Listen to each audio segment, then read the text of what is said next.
Dans cet autoportrait, Goya se représente en buste, le visage tourné vers le spectateur. Il est debout devant son chevalet, un porte-crayon dans la main droite. La masse lourde de son corps se distingue à peine du fond neutre et sombre. Aucun décor, aucun artifice n'est utilisé ici. Seulement la diagonale du châssis d'une toile qu'on ne voit pas et le porte-crayon qu'il tient dans sa main. La lumière descend du visage vers la main en effleurant d'une trace légère la cravate en dentelle blanche très rapidement brossée. La sobriété de la représentation et l'utilisation de la lumière donnent une force remarquable à ce portrait où l'on sent l'attention créatrice de l'artiste. Peintre reconnu, Goya est alors à un tournant de sa vie.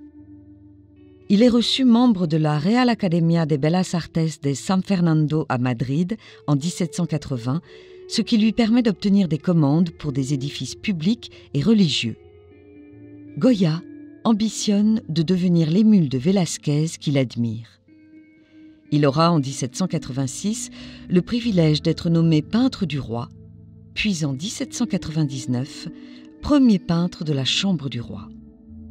La radiographie de cette œuvre révèle une première peinture aujourd'hui recouverte par l'actuel portrait.